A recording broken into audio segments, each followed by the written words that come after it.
భారత్పై అమెరికా టారిఫ్లను 18% తగ్గించడం వల్ల ఏ రంగాలకు ఉపయోగకరమనే వివరాలపై ఆర్థిక వ్యవహారాల నిపుణుడు రేవంత్ చలమలతో మా ప్రతినిధి శివరామకృష్ణ ముఖాముఖి. భారత్పై ప్రతీకార సుంకాన్ని 18% తగ్గిస్తూ అమెరికా నిర్ణయం తీసుకుంది. అయితే దీనివల్ల భారత్కి ఏ విధమైనటువంటి లబ్ధి చేకూరనుందో మనతో మాట్లాడేందుకు ప్రముఖ ఆర్థిక నిపుణులు రేవంత్ చలమల మనతో ఉన్నారు. సార్తో మాట్లాడదాం.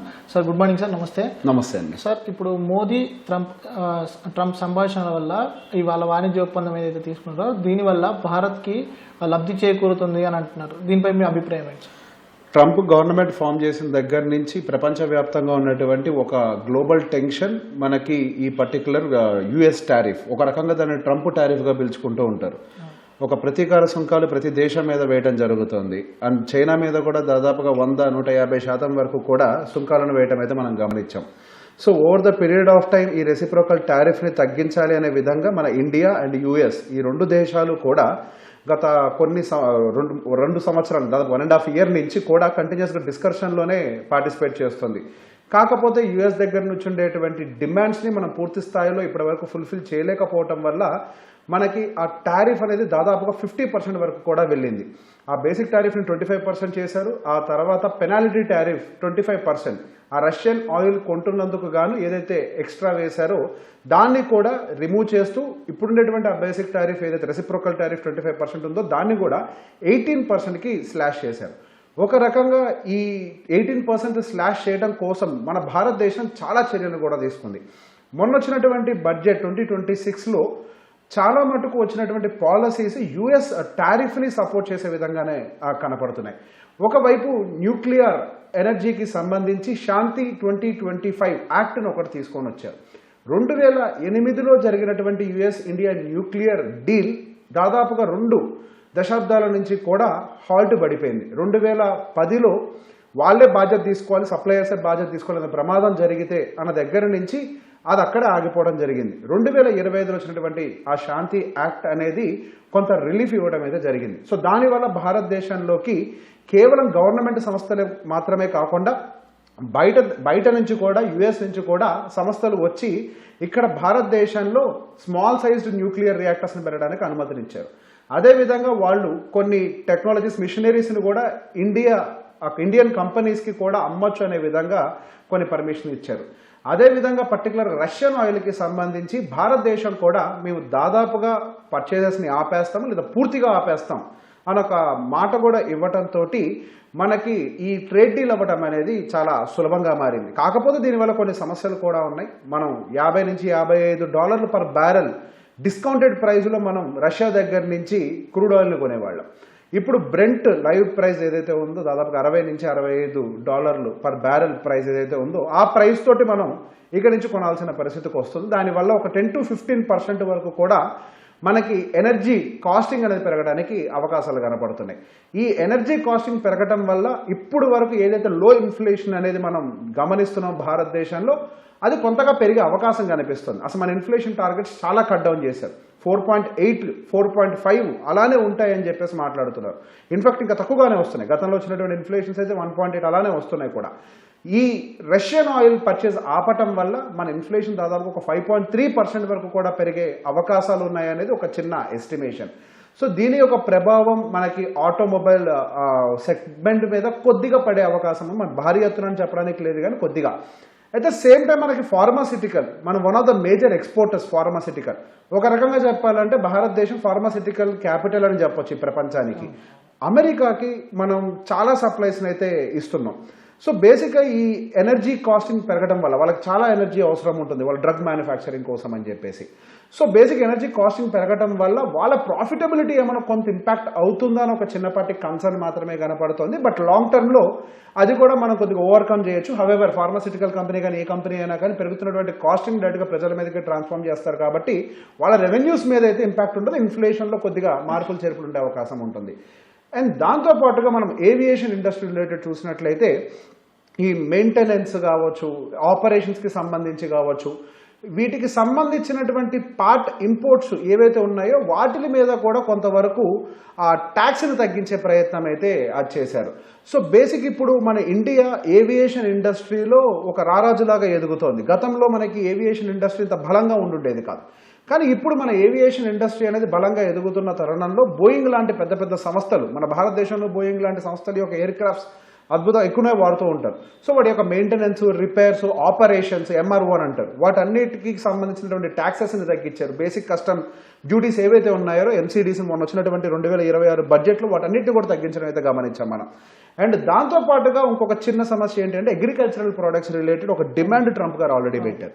ఈ agricultural products related tariff free almost 0 చేయాలని చెప్పారు. అసలు దానికి ఒప్పుకోరేమో అనుకున్నాం, కానీ మిల్క్ ప్రోడక్ట్స్ పర్టికులర్గా మిల్క్ ప్రోడక్ట్స్ అవ్వచ్చు, ఆల్మండ్స్ అవ్వచ్చు, యాపిల్స్ అవ్వచ్చు. సో అది బ్రాడర్ అగ్రికల్చరల్ సెగ్మెంట్ ఇంపాక్ట్ చేస్తుంది అని చెప్పడానికి అయితే లేదు, కానీ కొన్ని స్పెసిఫిక్ ప్రోడక్ట్స్కి మాత్రం అది కొద్దిగా హిట్ తీసుకునే అవకాశాలు అయితే ఫర్ ద టైం బీయింగ్ కనపడుతుంది. అట్ ద సేమ్ టైం మనకి 2047 సంవత్సరం వరకు కూడా డేటా సెంటర్స్ ఏవైతే ఇండియాలో సెటప్ అవుతాయో వాళ్ళకి ట్యాక్స్ హాలిడేలు కూడా ప్రకటించారు. సో బేసిక్గా దీనివల్ల అమెజాన్, మైక్రోసాఫ్ట్ ఇటువంటి పెద్ద పెద్ద సంస్థలు ఏవైతే డేటా సెంటర్స్ మీద ఎక్కువగా డిపెండ్ అయ్యి రన్ అవుతూ ఉంటాయో వాళ్ళందరికీ కూడా మన భారతదేశంలో డేటా సెంటర్స్ని ఎస్టాబ్లిష్ చేయడం కోసం అని చెప్పేసి ఒక వెసులుబాటు కల్పించినట్టుగానే కనిపిస్తుంది.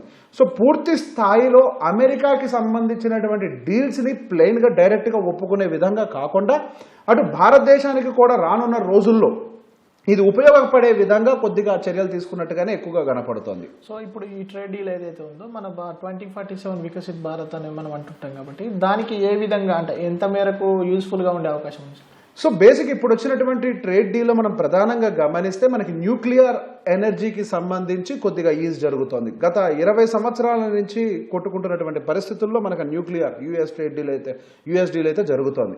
సో దానివల్ల మనకి 24/7 ఎనర్జీ ఎఫిషియన్సీ పెరిగే అవకాశం ఉంటుంది. అట్ ద సేమ్ టైం ఇప్పుడు మనకి డేటా సెంటర్లు పెట్టాలనుకుంటున్నారు. ఈ డేటా సెంటర్లు పెట్టాలి అంటే దానికి ఎక్కువగా కావాల్సింది మ్యాన్ పవర్ కంటే కూడా ఎనర్జీ రిసోర్సెస్. ఆ ఎనర్జీ రిసోర్సెస్ని మనం ఈ కోల్ వీటిల నుంచి తీసేటువంటి పరిస్థితులు యాజ్ ఆఫ్ నో లేదు. అండ్ క్రూడ్ ఆయిల్ మీద డిపెండెన్సీ కూడా ఎక్కువ పెట్టుకునేటువంటి పరిస్థితి లేదు.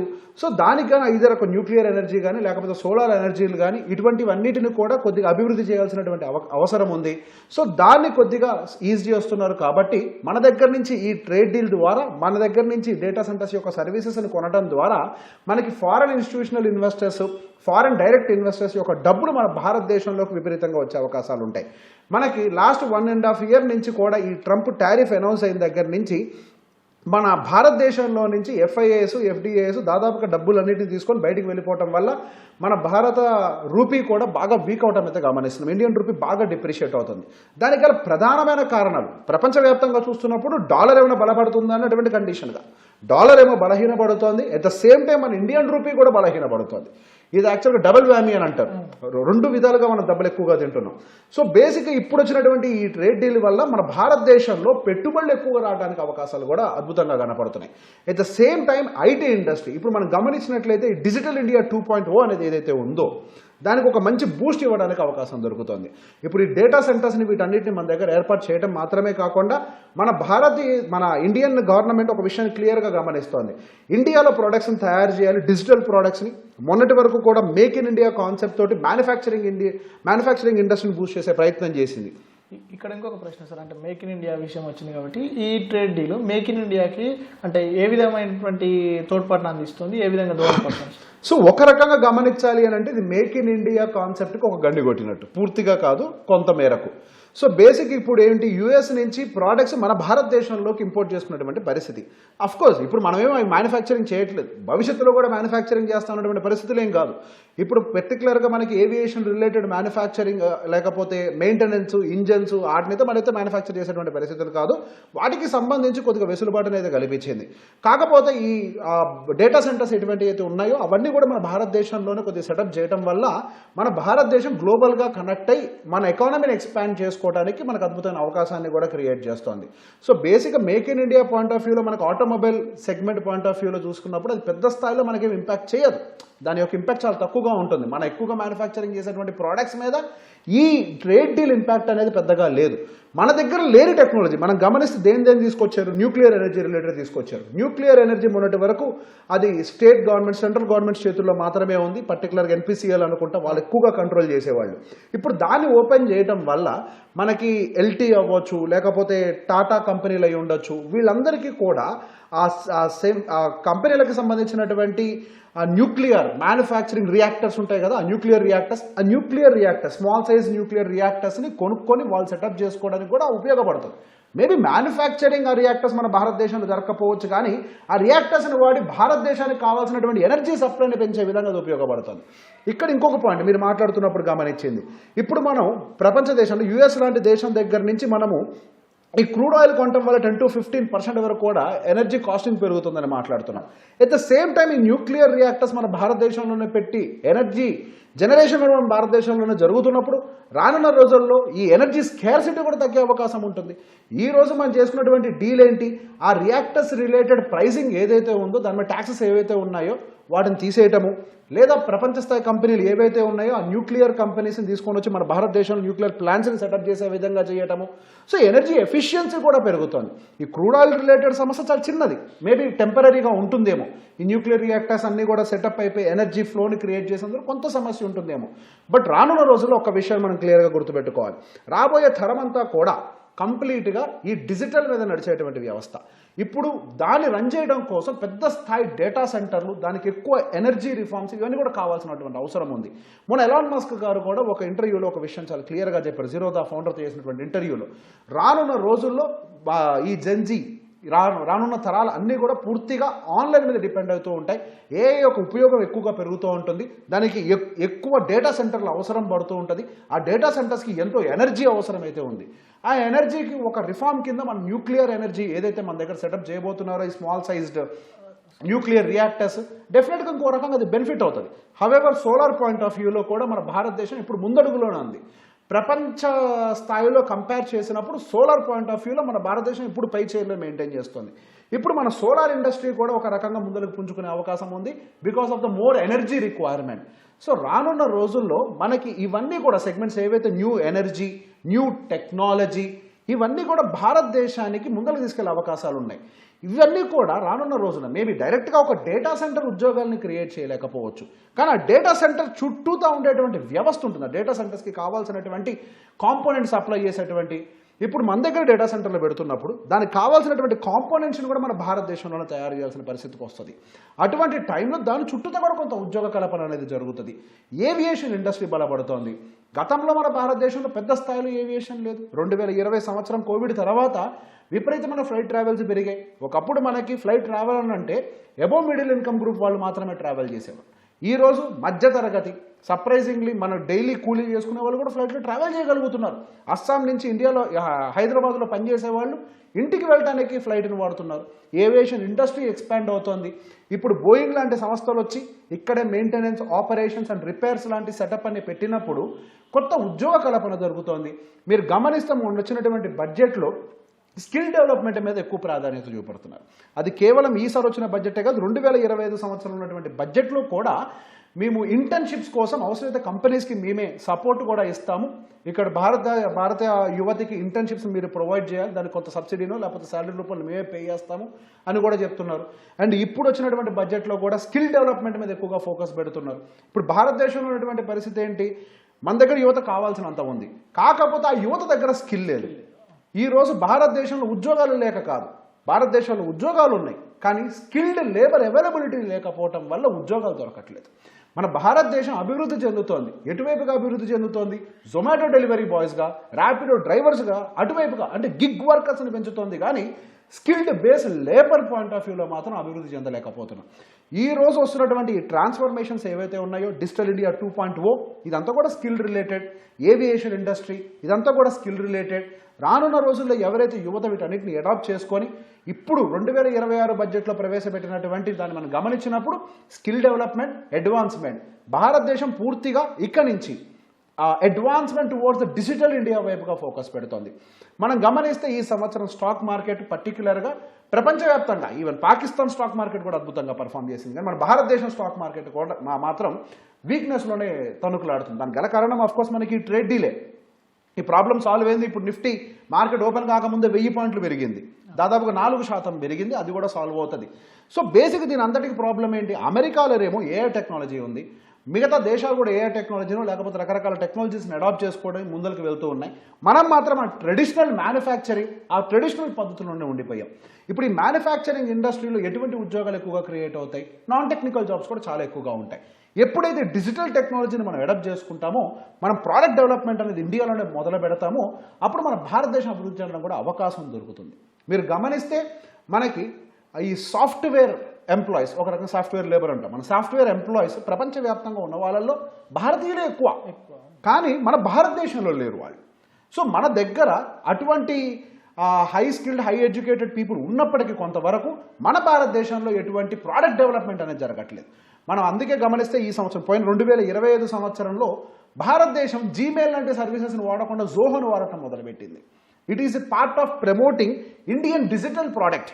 మన దగ్గర 130-140 కోట్ల భారతీయులు ఉన్నారు. 10 కోట్ల మంది మన ఇండియా నుంచి తయారైనటువంటి ఒక ప్రోడక్ట్ని వాడకంలోకి తీసుకొచ్చినా కానీ అదొక గ్లోబల్ ప్రోడక్ట్గా ఎవాల్వ్ అవడానికి అవకాశం దొరుకుతుంది.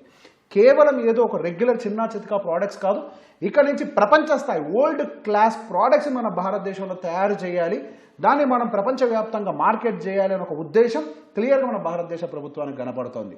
మన బ్యాడ్ అని అనుకోవాలి ఒక రకంగా. 1955 టైం కల్లా కూడా చైనా లాంటి ఎకానమీ లిబరైజ్ అయిపోయింది. అప్పటి వరకు కూడా భారతదేశం, చైనా ఒకే రకంగా ప్యారలల్ ఎకానమీసే.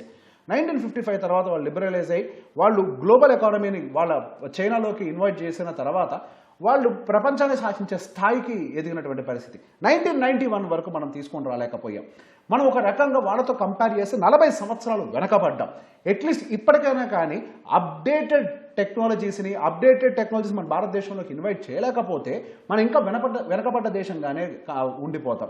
ఇక్కడ ఇంకో చిన్న మాటగా చెప్పుకోవాలి, మన ఎకానమీ పాయింట్ ఆఫ్ వ్యూలో 3వ 4వ అతిపెద్ద దేశంగా మాట్లాడుకుంటూ ఉంటాం, కానీ పర్ క్యాపిటల్ ఇన్కమ్ గ్రో కావట్లేదు అనే విషయం ప్రతి ఒక్క భారతీయుడికి తెలుసు, ప్రపంచానికి తెలుసు ఈ విషయం.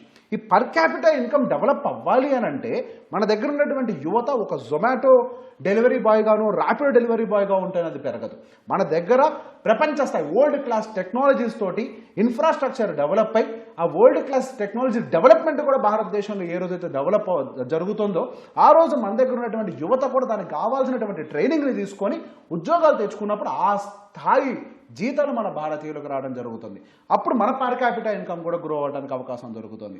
ఇప్పుడు ఏదైతే మూవ్ జరుగుతుందో పర్టికులర్గా ఈ ట్రేడ్ డీల్ అనే అంశం తీసి పక్కకు పెట్టినప్పటికీ మొన్న జరిగినటువంటి బడ్జెట్ గురించి చాలా క్లియర్ స్టాండ్స్లో ఉన్నాం.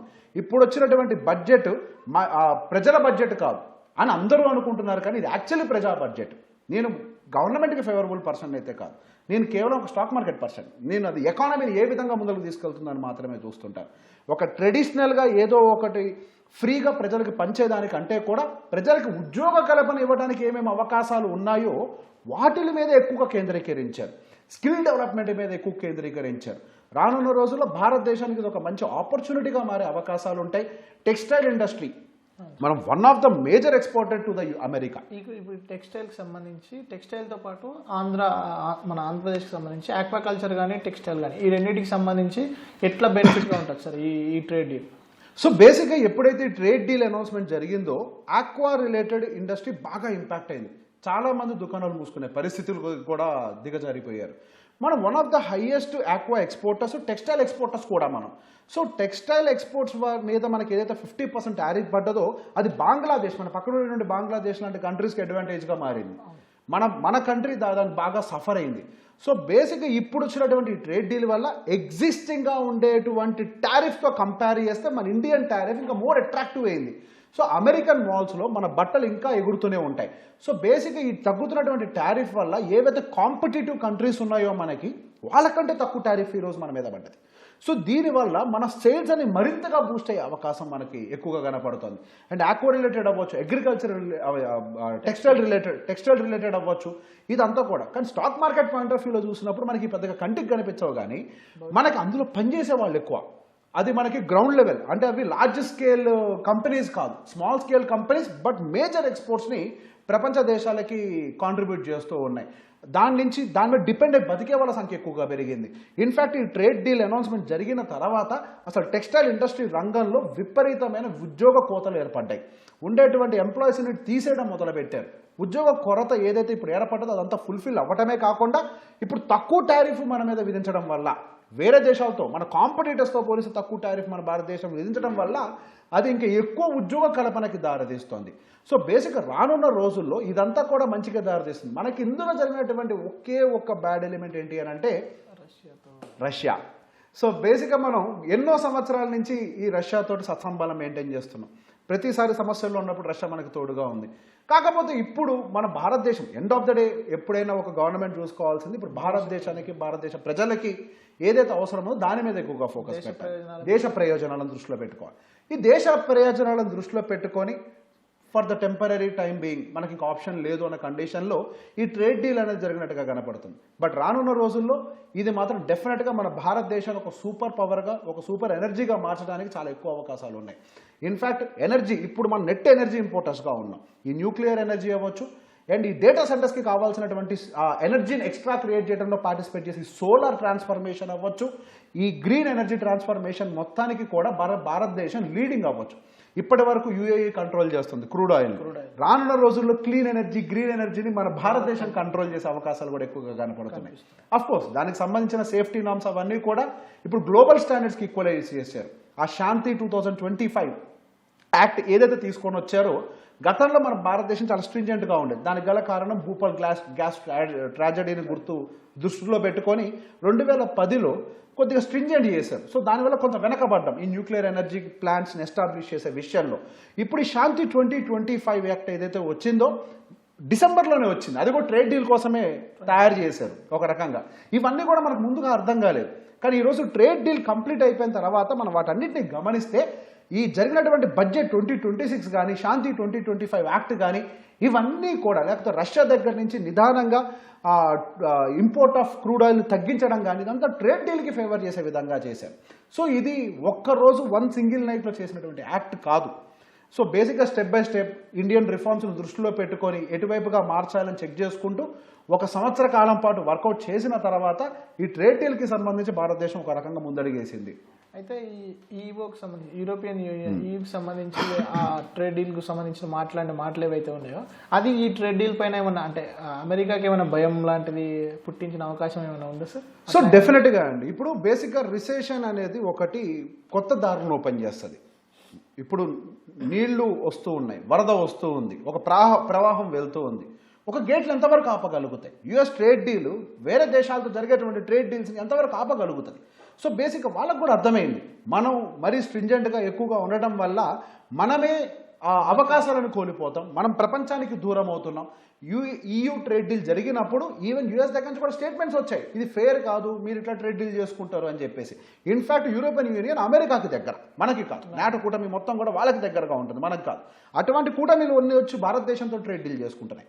ఒక రకంగా చెప్పాలి అని అంటే మనకి ట్రేడ్ డీల్ జరగకముందు భారతదేశం ఎలా ఉందో ఈ ట్రేడ్ డీల్ జరిగిన తర్వాత డబల్ ఇంజన్ స్పీడ్తో భారతదేశం ముందరకెళ్ళడానికి అవకాశం దొరుకుతుంది. ఎందుకు? మనం గతంలో ట్రేడ్ డీల్ ఏమి జరగనంత వరకు రిలాక్స్డ్గా అమెరికాకి ఏదైతే ఎక్స్పోర్ట్ చేస్తున్నామో దాన్ని మాత్రమే నమ్ముకొని మన ఇంజన్ నడిపాం.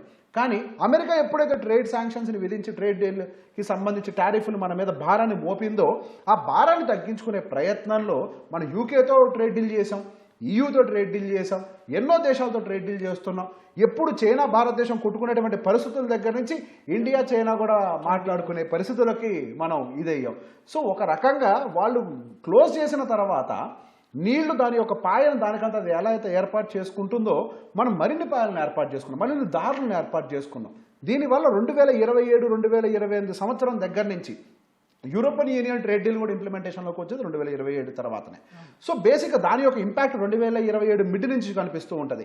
ఈ US ఇండియా ట్రేడ్ డీల్ ఇవాల్టి నుంచి దాదాపుగా మనకు అమల్లోకి వచ్చేస్తుంది కాబట్టి దీని యొక్క ఇంపాక్ట్ 2026 సంవత్సరంలో, యూరోపియన్ యూనియన్ ట్రేడ్ డీల్కి సంబంధించిన ఇంపాక్ట్ మనకు 2027 సంవత్సరంలో డబల్ ఇంజన్ లాగా మన భారతదేశానికి సపోర్ట్ చేస్తూ ఇండియన్ ఎకానమీని చాలా ముందరికి తీసుకెళ్లే అవకాశాలు కనపడుతున్నాయి. అయితే ఇవన్నీ ఒక ఎత్తు అయితే సార్ నార్మల్గా అంటే సాధారణ పౌరుడికి మధ్యతరగతి కుటుంబాలకు ఇప్పుడు వినిపిస్తుంది అంటే బంగారం ధర సో ఇప్పుడు కొంత తగ్గినా కూడా అంటే ఇప్పుడు ఉన్నది కూడా బాగా రేట్ ఉంది సో ఇది ప్రత్యక్షంగా కానీ పరోక్షంగా కానీ దాన్ని ఏమైనా ఇంపాక్ట్ చేసే అవకాశం ఉంది? సో బేసిక్గా బంగారానికి సంబంధించి ఒక విషయం అర్థం చేసుకోవాలి. బంగారానికి ఒక రకమైన ఆకలి ఉంటుంది. దాని యొక్క ఆకలి ఏంటి అంటే అన్సర్టినిటీ, యుద్ధ వాతావరణం, గ్లోబల్గా ఉండేటువంటి పొలిటికల్ ఇన్స్టెబిలిటీలు, ఇవన్నీ కూడా బంగారానికి ఆహారం లాంటివి. అటువంటి టైంలో గోల్డ్ అనేది బాగా పెరుగుతుంది. దానికి తోడు మన భారతదేశంలో రూపీ విలువ బాగా డిప్రిషియేట్ అవ్వటం కూడా బంగారం విలువ భారతదేశంలో బాగా పెరగడానికి ఒక కారణంగా మారింది. అసలు రూపీ ఎందుకు డిప్రిషియేట్ అయింది? మన దగ్గర నుంచి foreign institutional investors Indian stock మార్కెట్ల నుంచి కానీ ఇక్కడి నుంచి డబ్బులు తీసుకొని వెనక్కి వెళ్ళిపోతున్నారు. ఈ ట్రేడ్ డీల్ ఎప్పుడు కంప్లీట్ అవుతుందో తెలియదు. అప్పటి వరకు మనం ఎందుకు తిరిగి రావాలన్న ఒక ఉద్దేశం అయి ఉండొచ్చు, మీరు ఎందుకు నష్టపోవాలన్న ఉద్దేశం అయి ఉండొచ్చు. డబ్బులు వెనక్కి తీసుకుపోవడం వల్ల మన రూపీ విపరీతంగా బలహీనపడ్డది. ఆర్బీఐ ఇంటర్వ్యూన్ అయింది, డాలర్ సప్లైని చేసింది మన దగ్గర ఉన్నటువంటి డాలర్ రిజర్వ్స్ నుంచి, కానీ అది రూపీ డిప్రిషియేషన్ని మాత్రం ఆపలేకపోయింది. సో ఇంత ఇన్స్టేబిలిటీస్ ఉన్నప్పుడు సహజంగానే మనకి బంగారం యొక్క విలువ బాగా పెరిగిపోతూ ఉంటుంది. కానీ ఇక్కడ కేవలం అదొక్కటే పాయింట్లో కాకుండా బ్రిక్ నేషన్స్ అవ్వచ్చు, లేకపోతే ప్రపంచంలో ఉన్నటువంటి ఏ ఇతరతర దేశాలైనా అయి ఉండొచ్చు. ఈ 2022 రష్యా ఉక్రెయిన్ వార్ నేపథ్యం ఏదైతే జరిగిందో ఆ 2022 రష్యా వార్ టైంలో రష్యాకు సంబంధించిన డాలర్ రిజర్వ్స్ని ఆపేయటంతో అమ్మో డాలర్ రిజర్వ్స్ మనం పెట్టుకుంటే వీళ్ళు ఎప్పుడైనా మన రిజర్వ్స్ మీద శాంక్షన్లు విధిస్తారు, ఇది మన దేశ ఆర్థిక వ్యవస్థకి దెబ్బతినే అవకాశం ఉంటుందన్న భయంతో అందరూ గోల్డ్ రిజర్వ్స్ని పెంచుకోవడం మొదలుపెట్టారు. కానీ ఇక్కడ వాస్తవాన్ని ఇంకో రకంగా గమనించాలి. మనకి టోటల్గా 2024 సంవత్సరంలో గోల్డ్ యొక్క రిజర్వ్స్ సెంట్రల్ బ్యాంక్స్ దాదాపుగా 1000 టన్నులు కొంటే 2025లో 850 టన్నులు కొన్నది. ఈ ప్రపంచ బ్యాంకులు గోల్డ్ కొంటున్నాయి కదా, గోల్డ్ విలువ పెరిగిపోతుంది అన్న కంగారులో నియర్ టు జీరో ఉండేటువంటి రీటైల్ పార్టిసిపేషన్ గోల్డ్ బయ్యింగ్లో వాళ్ళు దాదాపుగా ఈటీఎఫ్లు ఆన్లైన్ గోల్డ్ బయ్యింగ్ని దాదాపు 2000 టన్నులకు తీసుకెళ్లారు. 2024లో 1000 టన్నులు కొనేవాళ్ళు 2025కి వచ్చేసరికి 2000 టన్నులు. అది మన సెంట్రల్ బ్యాంక్ కంటే ఎక్కువ కొంటున్నాం. సో బేసిక్గా దానివల్ల గోల్డ్ పెరిగింది. గోల్డ్ పెరగడానికి అన్సర్టినిటీ అనేది ఒక చిన్న భాగం అయితే, మేము ఎక్కడ ఈ బంగారాన్ని కొనలేమేమో అన్న ఒక భయం ప్రజల్లో ఏదైతే ఉందో అది మరింతగా పుష్ చేసింది బంగారాన్ని.